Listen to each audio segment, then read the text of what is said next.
Trick or treat. Don't worry, it's only me. Happy Halloween, by the way. You know, Halloween is one of my favorite holidays of the year.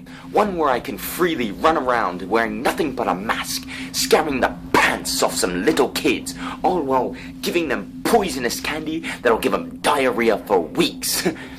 So in celebration of this Halloween season, I would like to read a very spooky story just for you.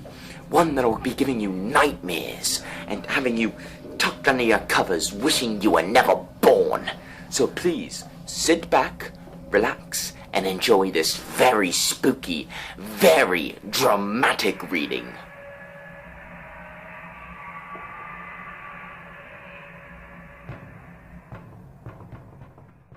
Georgie by Robert Bright. And Beatrice. In a little village in New England, there was a little house which belonged to Mr. and Mrs. Whittaker. Up in the little attic of this little house there lived a ghost. His name was Georgie. Every night, at the same time, he gave the loose board on the stairs a little creak and the parlor door a little squeak. And when Mr. and Mrs. Whittaker knew it was time to go to bed, and Herman the cat, he knew it was time to prowl. And as for Miss Oliver the owl, she knew it was time to wake up and say, "Woo, woo, woo!" And so it went, with everything as it should be, until Mr. Whittaker took it into his head to hammer a nail into the loose board on the stairs, and to oil the hinges of the parlor door, so the stairs wouldn't creak anymore, and the door wouldn't squeak anymore.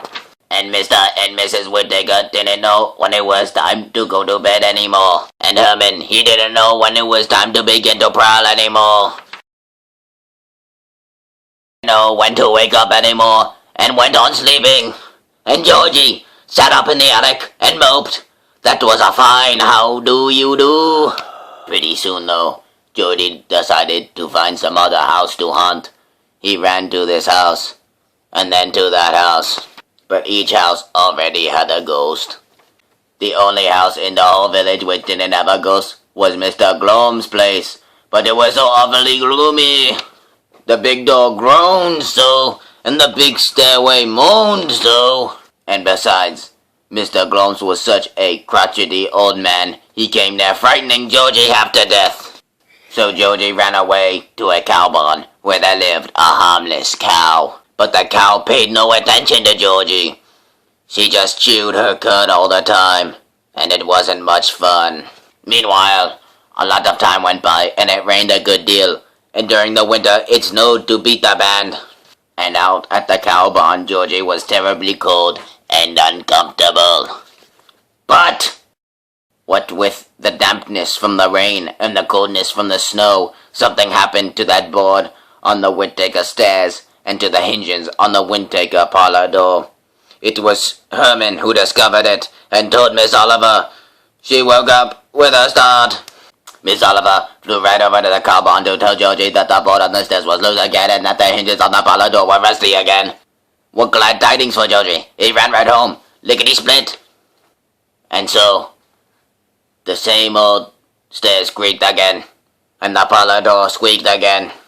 And Mr. and Mrs. Whittaker knew when it was time to go to bed again, and Herman, he knew when to begin to prowl again. And as for Miss Oliver, she knew when it was time to wake up and say, "Woo, woo, woo! Thank goodness!" The end. Whoa. That story sure was spooky, wasn't it? I'm getting shivers just thinking about it. Ah! Okay, now after you watch this video, you're probably gonna go out trick-or-treating with your friends. So, because I care about each and every one of you, I want to give you a few tips on trick-or-treating safety.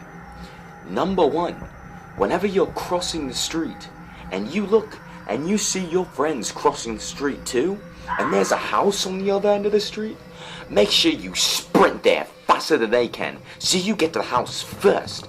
Then you can get all the good candies, because your friends, they're going to go for the good stuff too. They're going to go for the Reese's and the Snickers and all the good stuff, and they're going to take handfuls. So make sure you get there first, so you get the good stuff.